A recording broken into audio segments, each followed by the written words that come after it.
Hello दोस्तों, कैसे आप सभी। उम्मीद करते हैं कि अच्छे होंगे, मस्त होंगे, स्वस्थ होंगे। आज 18 अक्टूबर 2024 दिन शुक्रवार का, हिंदी तिथि कार्तिक कृष्ण प्रतिपदा। और आइए बात करते हैं आज के मुख्य समाचार, बड़ी खबरें, देश और दुनिया का ताजा अपडेट लेकर हाजिर हो गए। आज का ये वीडियो भी हर रोज की तरह काफी ज्यादा महत्वपूर्ण होने वाला है। काम की बड़ी खबरें, अपडेट, जानकारियां देखने वाले हैं। किसान भाइयों के लिए, कर्मचारियों के लिए, युवाओं के लिए, माता और बहनों के लिए, पढ़ने वाले बच्चों के लिए काफी सारी महत्वपूर्ण और बड़ी खबरें हैं। वीडियो में आपको बहुत मजा आने वाला है। पूरा वीडियो आप ध्यान से आखिर तक जरूर देखते रहिएगा, है ना। तो बिना टाइम विलंब के शुरुआत करते हैं आज की पहली बड़ी खबर। लेकिन सबसे पहले आपको आज एक बहुत बड़ा अपडेट बताते हैं। नारायण दत्त तिवारी आप लोगों ने नाम सुना होगा, और नहीं भी सुना तो कोई बात नहीं, एनडी तिवारी भी इन्हें कहा जाता है। और ये देश के एकमात्र ऐसे राजनेता है जो 2 राज्यों के मुख्यमंत्री रहे। उत्तराखंड और उत्तर प्रदेश के पूर्व मुख्यमंत्री नारायण दत्त तिवारी आप लोगों ने नाम सुना होगा, नहीं सुना तो इनके बारे में आज जान लीजिए। 93 साल की उम्र में इनका निधन हुआ था। 2 राज्यों के मुख्यमंत्री बनने वाले इकलौते राजनेता है। और सबसे बड़ी खास बात आप देखिए कि इनकी जो पुण्यतिथि और जयंती है वो एक ही दिन होती है। मतलब कि इनका जन्म भी 18 अक्टूबर के दिन हुआ था,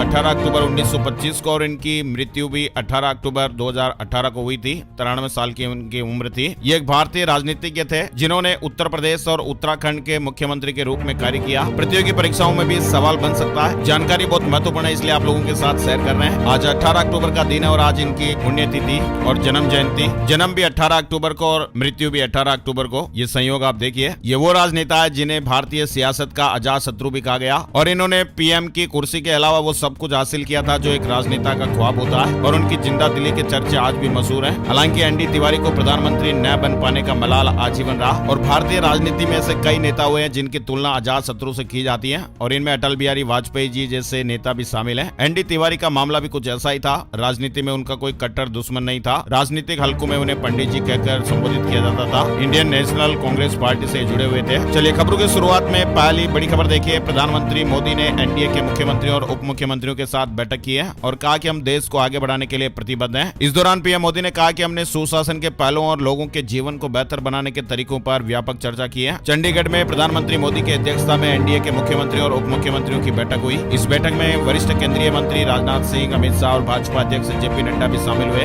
और जम्मू कश्मीर से जुड़ी बड़ी खबर देखिए। केंद्र शासित प्रदेश जम्मू कश्मीर के पहले मुख्यमंत्री के रूप में शपथ लेने के दूसरे दिन वीरवार को उमर अब्दुल्ला ने अपनी सरकार की पहली कैबिनेट बैठक की अध्यक्षता की। बैठक में प्रमुख प्रशासनिक मुद्दों पर चर्चा के साथ ही सरकार की तत्काल प्राथमिकताओं की रूपरेखा तैयार की गई, जिसमें स्वास्थ्य, शिक्षा और रोजगार के क्षेत्र शामिल रहे। और जम्मू कश्मीर स्टेट हुड का मामला सुप्रीम कोर्ट पहुंच गया है। याचिकाकर्ता ने 2 महीने में पूर्ण राज्य का दर्जा देने की मांग की है और फिलहाल सीजेआई सुनवाई को तैयार हो गए हैं। यानी जम्मू कश्मीर को 2 महीने में पूर्ण राज्य का दर्जा देने की मांग वाली याचिका पर सुनवाई के लिए सुप्रीम कोर्ट तैयार हो गया है। और उत्तराखंड के मदरसों में संस्कृत पढ़ाई जाएगी, ऑप्शनल सब्जेक्ट रहेगा। मदरसा बोर्ड के अध्यक्ष मुफ्ती समून ने गुरुवार को कहा कि हम इस योजना पर लंबे समय से काम कर रहे हैं। राज्य सरकार की अनुमति मिलते ही इसे लागू किया जाएगा। खबर है कि उत्तराखंड के मदरसों में अब जल्द ही संस्कृत पढ़ाई जा सकती है और इसे राज्य के 400 से ज्यादा मदरसों में ऑप्शनल सब्जेक्ट के तौर पर रखा जाएगा। और पीएम मोदी ने कहा कि दुनिया युद्ध नहीं, बुद्ध में समाधान ढूंढ सकती है, उनसे सीखने की जरूरत है। गुलाम मानसिकता वालों ने भारत की पहचान मिटाने की कोशिश की है। प्रधानमंत्री नरेंद्र मोदी ने दिल्ली के विज्ञान भवन में अंतर्राष्ट्रीय अभिधम्य दिवस और पाली को शास्त्रीय भाषा के रूप में मान्यता देने के समारोह में भाग लिया। पीएम मोदी ने कहा कि ऐसे समय में जब दुनिया अस्थिरता से ग्रस्त है, बुद्ध न केवल प्रासंगिक है बल्कि एक जरूरत भी है। पीएम मोदी ने कहा कि हर देश अपनी विरासत को अपनी पहचान से जोड़ता है, लेकिन भारत इस मामले में बहुत पीछे रह गया है। चलिए बड़ी खबर देखिए। रिजर्व बैंक ऑफ इंडिया ने 4 एनबीएफसी पर लोन देने से रोक लगा दी है। नियम से ज्यादा ब्याज वसूल रही थी। 21 अक्टूबर से आदेश प्रभावी हो जाएगा। आरबीआई ने 4 नॉन बैंकिंग फाइनेंस कंपनियों यानी एनबीएफसी को लोन सैंक्शन और वितरण करने से रोक दिया। नियम से ज्यादा ब्याज वसूलने के कारण आरबीआई ने Aashirvad micro finance limited, Arohan financial services limited, DMI finance private limited और नवी फिनसर्व लिमिटेड पर यह बड़ा एक्शन लिया है। चलिए बड़ी खबर है। असली शिवसेना एनसीपी किसकी, सुप्रीम कोर्ट में सुनवाई। शरद गुट की मांग है कि चुनाव से पहले फैसला सुनाया जाए। उद्धव की महाराष्ट्र स्पीकर के फैसले को चुनौती। ये याचिकाएं उद्धव ठाकरे गुट और शरद पवार गुट की तरफ से लगाई गई है। और हरियाणा चुनाव से जुड़ी याचिका सुप्रीम कोर्ट में खारिज हो गई है। कांग्रेस ने जल्दी सुनवाई की मांग की थी। सीजेआई ने कहा कि क्या नई सरकार का शपथ ग्रहण रोकना चाहते हैं। हरियाणा विधानसभा चुनाव से जुड़ी याचिका पर 17 अक्टूबर को सुप्रीम कोर्ट में सुनवाई हुई। ये याचिका कांग्रेस की ओर से दायर की गई थी, जिसमें वोटिंग काउंटिंग के दौरान ईवीएम में गड़बड़ी का आरोप लगाकर 20 विधानसभा सीटों पर दोबारा चुनाव कराने की मांग की गई थी। कांग्रेस ने इस याचिका पर जल्द से जल्द सुनवाई करने की गुहार लगाई थी और इस पर सुप्रीम कोर्ट ने सुनवाई करते हुए याचिकाकर्ता को फटकार भी लगाई। कोर्ट ने कहा कि ऐसी याचिका दायर करने पर आप पर जुर्माना भी लगाया जा सकता है। आप कागजात सौंपिए, हम देखेंगे। फिलहाल इस मामले से जुड़ी याचिका खारिज हो गई है ना। और नायब सैनी दूसरी बार हरियाणा के मुख्यमंत्री बन गए। 13 मंत्री भी बनाए गए। सबसे ज्यादा 5 ओबीसी चेहरे, 2 महिलाएं भी हैं और आज पहली कैबिनेट मीटिंग भी होगी। हरियाणा में नायब सैनी ने दूसरी बार मुख्यमंत्री पद की शपथ ले ली है और सैनी राज्य के 19वें मुख्यमंत्री बने। हालांकि मुख्यमंत्री की कुर्सी तक पहुंचने वाले वे 11वें नेता है। शपथ ग्रहण समारोह पंचकुला के दशहरा ग्राउंड में हुआ और इस समारोह में मुख्य अतिथि के रूप में प्रधानमंत्री नरेंद्र मोदी भी शामिल हुए। शपथ ग्रहण में बीजेपी अध्यक्ष जेपी नड्डा, केंद्रीय मंत्री अमित शाह, नितिन गडकरी, राजनाथ सिंह समेत 18 राज्यों के सीएम और डिप्टी सीएम भी पहुंचे थे। सीएम सैनी के साथ में 13 मंत्रियों ने शपथ ली। नए बनाए गए मंत्रियों में अनिल विज, कृष्णलाल पंवार, राव नरबीर समेत जो नाम है वो आप यहाँ देख सकते हैं। हालांकि बीजेपी ने हरियाणा में यूपी, राजस्थान और मध्य प्रदेश की तरह डिप्टी सीएम बनाने का फॉर्मूला नहीं अपनाया है और अब खबर है कि नई सरकार बनते ही सीएम नायब सैनी ने आज 18 अक्टूबर को कैबिनेट की पहली मीटिंग भी बुलाई है जिसमें विभागों का बंटवारा हो सकता है। चलिए बड़ी खबर देखिए, हरियाणा में नई सरकार बनते ही महंगाई का डोज 1 नवंबर से मासिक पास के किराए में बढ़ोतरी का फैसला हुआ है। प्रदेश में चुनाव समाप्त होने के बाद नई सरकार के गठन के साथ ही पलवल के निवासियों को गदपुरी टोल प्लाजा ने मासिक पास में 140 रुपए की बढ़ोतरी कर दी है। पहले 200 रुपए थे जो अब बढ़कर 340 रुपए हो गए। और हरियाणा में 24,000 सरकारी भर्तियों का रिजल्ट घोषित हो गया। ग्रुप सी और डी के पद भरे जाएंगे। सीएम सैनी ने शपथ ग्रहण से पहले घोषणा का भरोसा दिया था और ऐसा ही हुआ। हरियाणा कर्मचारी चयन आयोग ने गुरुवार को ग्रुप सी और डी की भर्ती परीक्षा का रिजल्ट घोषित कर दिया है। और हरियाणा के एसडीओ की याचिका पर हाईकोर्ट का बड़ा फैसला। इमरजेंसी में जीवन बचाना प्राथमिकता है। सरकारी कर्मचारियों के पक्ष में यह महत्वपूर्ण निर्णय आया है। हरियाणा एंड पंजाब हाईकोर्ट ने सरकारी कर्मचारियों को बड़ी राहत देते हुए ऐतिहासिक फैसला सुनाया है। हाईकोर्ट ने यह साफ किया कि इमरजेंसी में ट्रीटमेंट के लिए हॉस्पिटल की सूची को प्राथमिकता देना अनुचित है। कोर्ट का कहना है कि ऐसे हालात में जीवन बचाने का फैसला सबसे पहले होना चाहिए, न कि हॉस्पिटल की लिस्ट की खोज। करनाल के आर के गर्ग की याचिका पर यह बड़ा फैसला आया है। और हरियाणा कांग्रेस में हुड्डा का शक्ति प्रदर्शन। दिल्ली में विधायकों की इमरजेंसी मीटिंग बुलाई। पूर्व सीएम ने कहा कि विधायक ही मिलना चाहते थे। और बाबा सिद्दीकी मामले में भी बड़ा अपडेट आ रहा है। मुंबई पुलिस ने 3 आरोपियों के खिलाफ लुकआउट सर्कुलर जारी कर दिया है। आरोपियों के देश से भागने की आशंका के चलते एलओसी जारी किया गया है। और असम में अप्रवासियों को नागरिकता देने वाला कानून वैध है। सीजेआई ने कहा ये राजनीतिक समाधान था जो कानून बना। सुप्रीम कोर्ट ने सिटीजनशिप एक्ट की धारा 6A की वैधता को बरकरार रखा है। सीजेआई डीवाई चंद्रचूड़ की अध्यक्षता वाली 5 जजों की कॉन्स्टिट्यूशनल बेंच ने इस पर गुरुवार को फैसला सुनाया। यानी सुप्रीम कोर्ट ने फैसले में कहा कि असम में अप्रवासियों को नागरिकता देने वाला कानून वैध है। वही देखिए, अब चुनाव से जुड़े कुछ महत्वपूर्ण अपडेट भी चल रहे हैं। झारखंड में विधानसभा चुनाव की तारीखों के ऐलान के बाद से ही राज्य में चुनावी सरगर्मियां भी तेज हो गई हैं। राजनीतिक दलों की तरफ से भी अपनी अपनी तैयारियों को और पुख्ता किया जा रहा है। खबर है कि कांग्रेस झारखंड विधानसभा चुनाव में झारखंड मुक्ति मोर्चा के साथ गठबंधन करेगी और सीट बंटवारे पर अंतिम फैसला भी जल्दी होने की उम्मीद है। इस मामले में गुरुवार को कांग्रेस महासचिव और झारखंड प्रभारी गुलाम अहमद मीर ने कहा है कांग्रेस उम्मीदवारों की पहली सूची 19 अक्टूबर के बाद जारी की जाएगी। इसे आपको बताएं, झारखंड में विधानसभा चुनाव के तहत 13 नवंबर और 20 नवंबर को 2 चरणों में वोटिंग होगी और वोटों के रिजल्ट यानी गिनती 23 नवंबर को आएगी। झारखंड में बीजेपी 68, आजसू 10 सीटों पर चुनाव लड़ेगी। इंडिया ब्लॉक में झारखंड मुक्ति मोर्चा 41, कांग्रेस 33 और राजद का 7 सीटों पर दावा। एनडीए में सीट शेयरिंग का फॉर्मूला लगभग तय हो गया। 81 में से 68 सीटों पर बीजेपी चुनाव लड़ेगी और 10 सीटें आजसू को मिलेगी। लोजपा भी इस चुनाव में अपनी भागीदारी की मांग पर अड़ी हुई है और इससे मामला अटक गया है। जदयू के खाते में 3 सीटें गई हैं। लोजपा जिद पर रहती है तो जदयू को 2 और लोजपा को 1 सीट मिलेगी।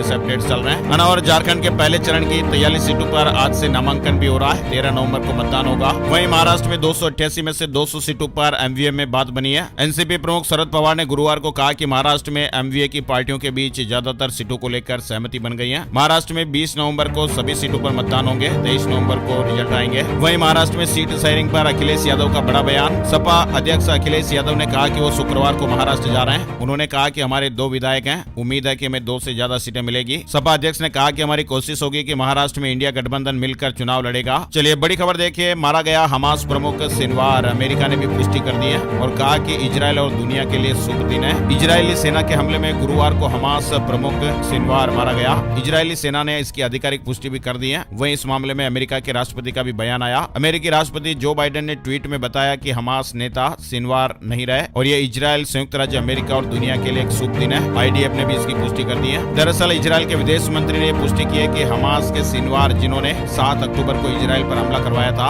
वो अब इस दुनिया से जा चुके हैं। 7 अक्टूबर का हिसाब बराबर हुआ, लेकिन जंग अभी भी बाकी है। सिनवार की मौत पर इजरायली प्रधानमंत्री नेतन्याहू ने भी बयान दिया है। चलिए बड़ी खबर देखिए, ईडी की गुजरात में 23 जगहों पर छापेमारी हुई है। 200 से ज्यादा फर्जी फर्म बनाकर करोड़ों रुपए के बिल बनाने का एक बड़ा खुलासा हुआ है। गुजरात में सेल यानी फर्जी कंपनी मामले में अब ईडी की एंट्री हो गई है। अहमदाबाद क्राइम ब्रांच की जांच में पता चला कि गुजरात के कुछ फर्म्स ने देश भर में 200 फर्जी कंपनियां खोलकर हजारों करोड़ों रुपए की टैक्स चोरी की है। और इसी मामले में ईडी ने अहमदाबाद, भावनगर, जूनागढ़, वेरावल, राजकोट, सूरत और कोडीनार में 23 जगहों पर छापेमारी की है। चलिए अब अपडेट खबर है। यूसीसी नियमावली बनकर तैयार। उत्तराखंड में 18 अक्टूबर को सीएम पुष्कर सिंह धामी को सौंप दी जाएगी ये नियमावली। 9 नवंबर को इसे लागू करने की तैयारी हो रही है। यानी यूनिफॉर्म सिविल कोड यूसीसी नियमावली बनकर तैयार हो चुकी है। और सूरत में जैन समाज के कार्यक्रम में पहुंचे मोहन भागवत, कहा कि भारत की संस्कृति है कि हम संकट के समय अपने दुश्मनों की भी मदद करते हैं। कर्नाटक के आवासीय स्कूलों का नाम बदला जाएगा। महर्षि वाल्मीकि नया नाम होगा। सिद्धारमैया ने कहा कि कर्नाटक सरकार ने गुरुवार को राज्य के सभी आवासीय स्कूलों के नाम बदल दिए हैं। अब ये सभी स्कूल महर्षि वाल्मीकि के नाम से जाने जाएंगे और ये व्यवस्था लागू भी हो गई है। और दिल्ली, श्रीनगर समेत देश भर में सुपर मून भी दिखाई दिया। चांद आकार में 14% बड़ा और 30% ज्यादा चमकीला नजर आया। यानी दुनिया भर में गुरुवार को सुपर मून दिखाई दिया। सुपर मून तब होता है जब पृथ्वी और चंद्रमा के बीच की दूरी सबसे कम हो जाती है और इसी वजह से चांद ज्यादा बड़ा और चमकीला दिखाई देता है। दिल्ली, गुवाहाटी, कश्मीर समेत देश के कई इलाकों में हिस्सों में ये सुपर मून दिखाई दिया। इस साल का ये तीसरा सुपर मून रहा। अब 15 नवंबर को ये फिर दिखेगा। इसलिए जो हमारे वीडियोस को हर रोज देखते हैं तो उन्हें ऐसे ताजा अपडेट्स हर रोज मिलते रहते हैं। चलिए बड़ी खबर देखिए। भारत ने बनाया एशिया में सबसे छोटा टेस्ट स्कोर। 46 रन पर ऑल आउट हो गई टीम इंडिया न्यूजीलैंड के खिलाफ बेंगलुरु टेस्ट के दूसरे दिन पहली पारी में 46 रन पर ऑल आउट हो गई और ये भारत का घरेलू मैदान पर सबसे छोटा टेस्ट स्कोर रहा। साथ ही एशिया में किसी टीम का सबसे कम टेस्ट स्कोर रहा है। इससे पहले साल 1986 में वेस्ट इंडीज ने पाकिस्तान के खिलाफ फैसलाबाद में 53 रन बनाए थे। वहीं साल 2002 में पाकिस्तान ने ऑस्ट्रेलिया के खिलाफ शारजाह में 53 रन बनाए थे। भारतीय पारी में विराट कोहली सहित 5 बल्लेबाज 0 पर आउट हुए और विराट कोहली अपने कैरियर में 38वीं बार बिना खाता खोले आउट हुए हैं। कभी कभी होता है ना। और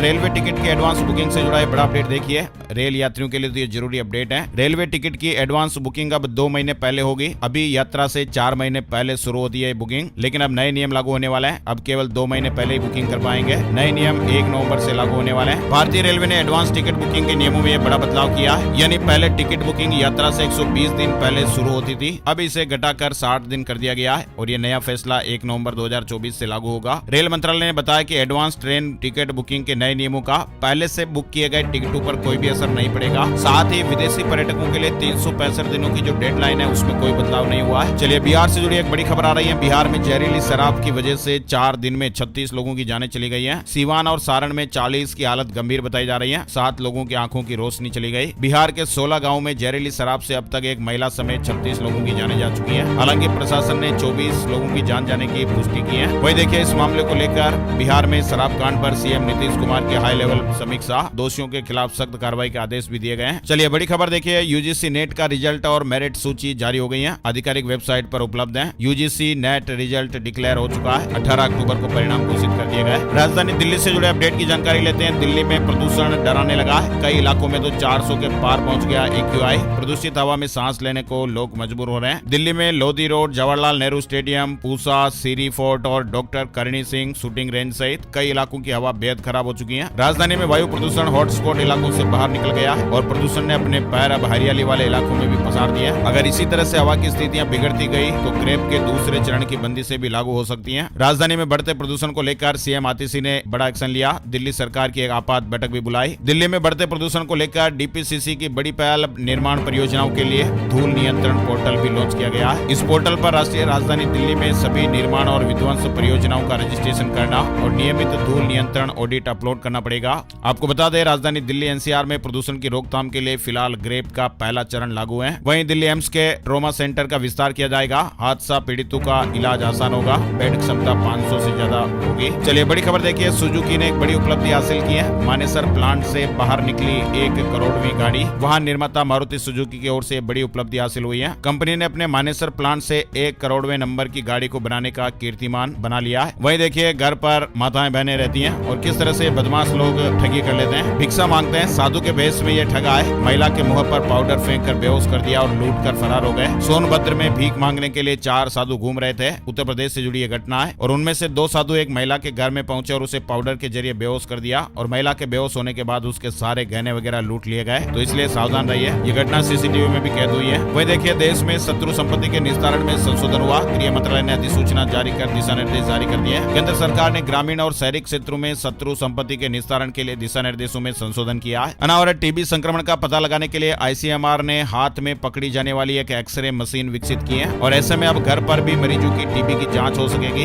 गरीबी के खिलाफ लड़ाई में एक नई उपलब्धि है ना। और बड़ी खबर देखिए, सीएनजी प्राइस को लेकर आम आदमी पर महंगाई की मार पड़ सकती है। 5.5 रुपए तक सीएनजी की कीमतें बढ़ सकती हैं। अगर आपके पास भी सीएनजी की कार है तो जरूर आपको झटका लग सकता है। और इसकी सबसे बड़ी वजह बताई जा रही है कि सरकार का एक फैसला आने वाले समय में सीएनजी की कीमतों में 5 से 5.5 रुपए प्रति किलोग्राम की बढ़ोतरी कर सकता है। दरअसल सरकार ने वाहनों के लिए सीएनजी की सेल करने वाली शहरी गैस वितरण कंपनियों के सप्लाई कोटे में कमी कर दी है। अभी क्या होता है कि इन कंपनियों को घरेलू सस्ती गैस की सप्लाई में एक फिक्स कोटा मिलता है, जिसमें से सरकार ने 5वें हिस्से के बराबर तक की कटौती कर दी है। और ऐसे में अब इन कंपनियों की निर्भरता विदेश से आयात की जाने वाली महंगी सीएनजी गैस पर बढ़ जाएगी और ऐसे में बढ़ी हुई लागत का बोझ ग्राहकों से वसूला जा सकता है। फिलहाल तो अपडेट है कि महाराष्ट्र और झारखंड चुनाव तक ये फैसला टल सकता है। चलिए बड़ी खबर देखिए, इस राज्य में दिवाली और छठ पर सिर्फ 2 घंटे आतिशबाजी की इजाजत मिलेगी। पटाखों के लिए गाइडलाइन जारी हो गई है। झारखंड में दिवाली की रात 8 बजे से 10 बजे तक और छठ पूजा के दिन सुबह 6 बजे से 8 बजे तक पटाखा चलाने की इजाजत दी गई है। वहीं गुरु पर्व पर रात 8 बजे से 10 बजे तक आतिशबाजी की इजाजत रहेगी। ईपीएफओ से जुड़ी बड़ी खबर आ रही है। 6 करोड़ से अधिक ईपीएफओ मेंबर्स के लिए गुड न्यूज आई है। ईडीएलआई स्कीम के तहत बीमा का लाभ बढ़ा है। केंद्रीय मंत्री नितिन गडकरी ने अंतर्राष्ट्रीय मैथनॉल सेमिनार का उद्घाटन किया, जहां मैथनॉल आधारित उत्पादों और मशीनरी का प्रदर्शन किया गया।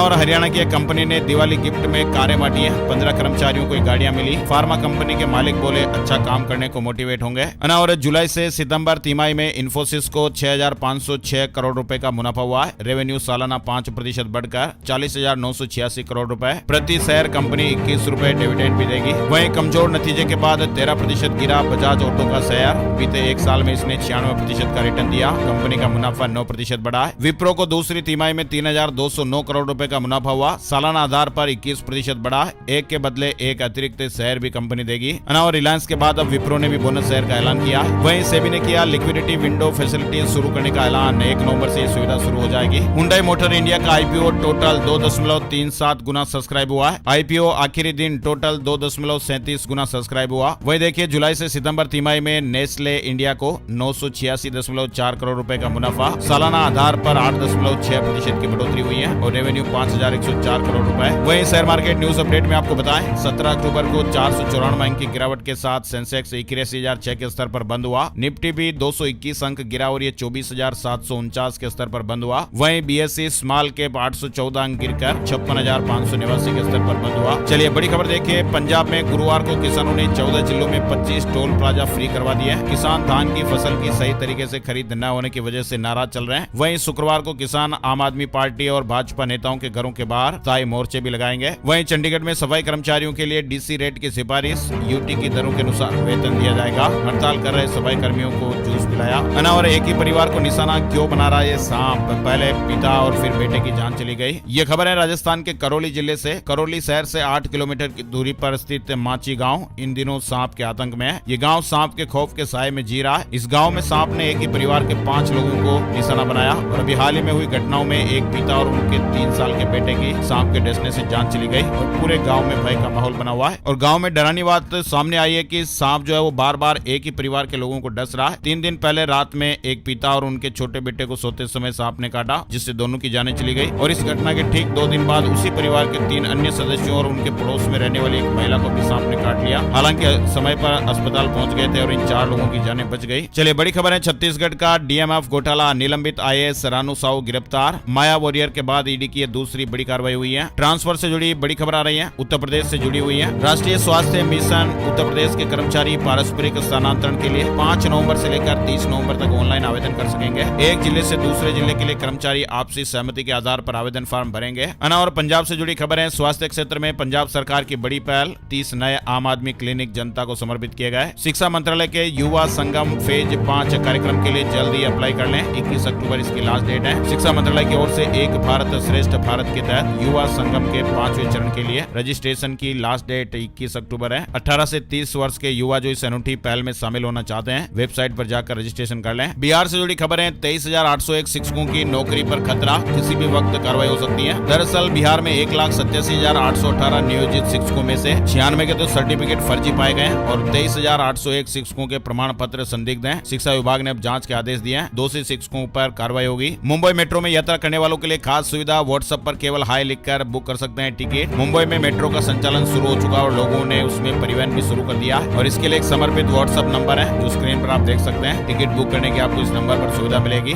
और इंडिया पोस्ट SIP से जुड़ी खबर आ रही है, निवेशकों के लिए खुशखबरी है। 2.5 लाख डाकघरों में SIP सेवा मिलेगी। म्यूचुअल फंड से जुड़ेंगे आम लोग। उत्तर प्रदेश से जुड़ी खबर है, अब घायल हुए हाईवे पर तो इलाज का खर्च उठाएगा NHAI। नेशनल हाईवे में दुर्घटना में घायल होने वाले लोगों को फ्री में इलाज मिलेगा। NHAI मथुरा खंड ने 16 हॉस्पिटलों की सूची जारी की है, जहां पर दुर्घटना में घायलों को 30,000 रुपए तक का फ्री इलाज मिलेगा। इस योजना का लाभ उठाने के लिए हेल्पलाइन नंबर पर सूचना देना जरूरी है, और इस दुर्घटना की सूचना हेल्पलाइन नंबर 1033 पर दे सकते हैं, यानी 1033 नंबर है हेल्पलाइन नंबर, इस पर सूचना दे सकते हैं ना। और बिहार से जुड़ी खबर आ रही है, बिहार में अब मछली उत्पादकों को भी सरकार की कल्याणकारी योजनाओं का लाभ लेने के लिए ऑनलाइन रजिस्ट्रेशन करना पड़ेगा। जिस प्रकार से कृषि विभाग की योजनाओं का लाभ लेते हैं, उसी तरह से मत्स्य विभाग की योजनाओं का लाभ लेने के लिए भी मत्स्य पालकों का रजिस्ट्रेशन नंबर लेना अनिवार्य है, और रजिस्ट्रेशन होने पर सभी लाभ बैंक खातों में मिलेंगे। IIT कानपुर ने नया फेलोशिप प्रोग्राम शुरू किया है। वहीं उत्तराखंड सरकार का बड़ा फैसला, सरकारी कर्मचारियों को 30 लाख से 1 करोड़ रुपए तक का बीमा कवर मिलेगा। उत्तराखंड सरकार ने राज्य के 1 लाख से अधिक सरकारी कर्मचारी कॉर्पोरेट सैलरी पैकेज के पात्र होंगे, और इस पैकेज के तहत उन्हें और उनके परिवार को 30 लाख से 1 करोड़ रुपए तक का व्यक्तिगत बीमा कवरेज मिलेगा, और इसके अलावा भी कई अन्य वित्तीय लाभ भी मिलेंगे। और इस पैकेज का लाभ उठाने के लिए खास 5 तरह के बैंक है, उनमें से किसी एक में वेतन खाता होना चाहिए। राम मंदिर के मुख्य पुजारी आचार्य सत्येंद्र दास जी की तबियत बिगड़ गई है, लखनऊ PGI में भर्ती कराया गया है। वहीं उत्तर प्रदेश में नागालैंड की एक लड़की डिजिटल अरेस्ट हो गई। फर्जी पुलिस वाला बनकर इस लड़की को कॉल किया गया, गिरफ्तारी का डर दिखाया गया।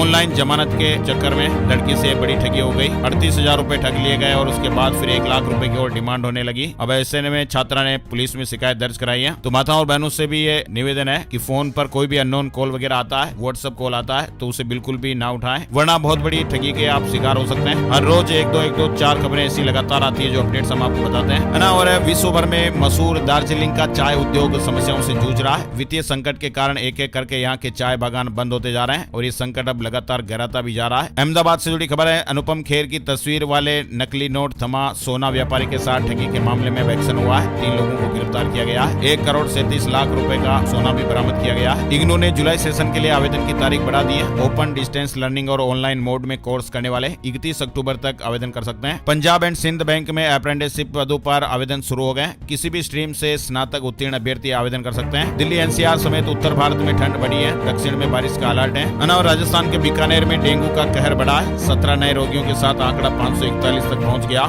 मलेरिया और चिकनगुनिया के मरीज भी बढ़े हैं। वहीं राजस्थान के उदयपुर में भी डेंगू पैर पसार रहा है। अब तक 866 केस सामने आ चुके हैं। रेड जोन में शहर के कई इलाके। वहीं जयपुर में ई-मित्र पर मिली 20 यूनिवर्सिटी की 700 डिग्रियां मार्कशीट। पुलिस ने कहा कि बिना परीक्षा के फर्जी तरीके से सर्टिफिकेट दिए जा रहे थे। इस मामले में 3 लोगों को गिरफ्तार किया गया। वहीं आप हैरान कर देने वाली, चौंका देने वाली खबर भी देखिए। मध्य प्रदेश भोपाल से बड़ी खबर आ रही है। भोपाल में डीजे की तेज आवाज से एक 13 साल के बच्चे की जान चली गई। ये घटना 14 अक्टूबर शाम की बताई जा रही है। डीजे का साउंड बहुत तेज था और बच्चा बेहोश होकर गिर गया और जान चली गई। वहीं भोपाल से एक और बड़ी खबर आ रही है। भोपाल में चक्कर खाकर बेहोश हुई ANM नर्स, जान चली गई। डॉक्टरों ने कार्डियक अरेस्ट की आशंका जताई है। मध्य प्रदेश में 20 अक्टूबर से ठंड बढ़ सकती है। MP से भी मानसून विदा हो गया है, लेकिन 3 सिस्टम की एक्टिविटी की वजह से अगले कुछ दिन बूंदाबांदी और बादल वाला मौसम बना रहेगा। 20 अक्टूबर से ही ठंड का असर बढ़ने लगेगा। वहीं जबलपुर हाईकोर्ट ने राज्य सरकार से पूछा है कि उच्च माध्यमिक शिक्षक भर्ती 2023 में आरक्षित वर्ग के उम्मीदवारों को योग्यता में छूट क्यों नहीं दी गई। 30 दिन में जवाब मांगा गया है। मध्य प्रदेश के 45,000 स्थायी कर्मियों को नियमित करने या कुशल व उच्च कुशल पदों पर वर्गीकरण करने के लिए मध्य प्रदेश लघु वेतन कर्मचारी संघ ने मुख्यमंत्री जी को ज्ञापन सौंपा है। वहीं देखिए, मध्य प्रदेश के पूर्व मुख्यमंत्री और केंद्रीय कृषि मंत्री शिवराज सिंह चौहान ने अपनी पत्नी और बेटों के साथ प्रधानमंत्री नरेंद्र मोदी जी से मुलाकात की, और इस दौरान शिवराज सिंह चौहान ने प्रधानमंत्री जी को अपने दोनों बेटों कुणाल और कार्तिकेय के विवाह समारोह में शामिल होने के लिए आमंत्रित भी किया। राजस्थान लोक सेवा आयोग की ओर से आयोजित RAS और अधीनस्थ सेवा भर्ती परीक्षा 2024 में बताया जा रहा है कि अब तक 5,15,000 से ज्यादा अभ्यर्थी आवेदन कर चुके हैं, और आज लास्ट डेट है। ई-श्रम पोर्टल के जरिए अब रोजगार के अधिक मौके मिलेंगे, सरकार ने बड़ा ऐलान किया। बिहार के बच्चे अब स्कूलों में टॉर्चर नहीं होंगे, एंटी चाइल्ड बुलिंग कमेटी बनेगी। बिहार में कॉलेजों में एंटी रैगिंग कमेटी की तरह अब स्कूलों में भी एंटी चाइल्ड बुलिंग कमेटी बनाई जाएगी। सबरीमाला अयप्पा मंदिर में दर्शन की अब टेंशन नहीं, ऑनलाइन बुकिंग की सुविधा शुरू हो गई है। तीर्थ यात्रियों को इसमें दर्शन के लिए ऑनलाइन वर्चुअल क्यू टिकट लेना होगा। वहीं पंजाब राज्य शिक्षक पात्रता परीक्षा के लिए आवेदन शुरू हो गए। बिहार के 8 लाख कर्मचारियों के लिए भी गुड न्यूज आ रही है। दिवाली से पहले नीतीश सरकार सैलरी का तोहफा दे सकती है। बताया जा रहा है कि बिहार सरकार दीपावली से पहले अपने सरकारी कर्मचारियों को अक्टूबर का वेतन देने की योजना बना रही है। वित्त विभाग के आदेश का इंतजार है। बोर्ड, निगम और अकादमियों के कर्मचारियों को वेतन मिलने में फिलहाल संशय है। असम में लोकमान्य तिलक एक्सप्रेस के 8 डिब्बे पटरी से उतर गए। ट्रेन के सभी यात्री सुरक्षित बताए जा रहे हैं। NTA एग्जाम पर ताजा अपडेट आ रहा है। UGC नेट, नीट और CUET का पैटर्न बदलने की तैयारी हो रही है। राजस्थान के सरकारी कर्मचारियों के लिए भी बड़ी खबर आई है। भजनलाल सरकार ने डीए को लेकर फैसला। प्रदेश की भजनलाल सरकार ने डीए डीआर बढ़ाने के लिए प्रक्रिया शुरू कर दी है। ऐसे अपडेट्स आ रहे हैं। वहीं देखिए गुजरात के कच्छ में भूकंप के झटके महसूस हुए। गुजरात में कच्छ जिले के कई क्षेत्रों में गुरुवार तड़के भूकंप के झटके आने से लोगों में दहशत फैल गई। तीव्रता 4 दर्ज की गई है। Gold price today, silver price today के अपडेट में आप देखिए 17 अक्टूबर को सोने के दाम एक बार फिर अपने ऑल टाइम हाई पर पहुंचे। 10 ग्राम 24 कैरेट सोने का भाव 257 रुपए बढ़कर 76,810 रुपए पर पहुंच गया। चांदी की कीमतों में 88 रुपए की तेजी रही और ये 91,600 रुपए प्रति किलो के भाव पर रही। और आइए अब आपको बताते हैं कि सितारे क्या कुछ कह रहे हैं। आज 18 अक्टूबर शुक्रवार, आज का राशि बल। मेष राशि वालों का रुका हुआ काम पूरा हो सकता है। बिजनेस में निवेश के लिए भी आज अच्छा दिन है। वृष राशि वालों के बिजनेस के लिए अच्छा दिन रहेगा। सिंह राशि के लोगों को आर्थिक फायदा मिल सकता है। निवेश के लिहाज से भी फायदेमंद दिन है। वहीं कन्या राशि वालों की इनकम का नया सोर्स शुरू हो सकता है। वृश्चिक और धनु राशि के लोगों को सितारों का भरपूर साथ मिलेगा। मकर राशि वालों के रुके हुए कामों में तेजी आएगी।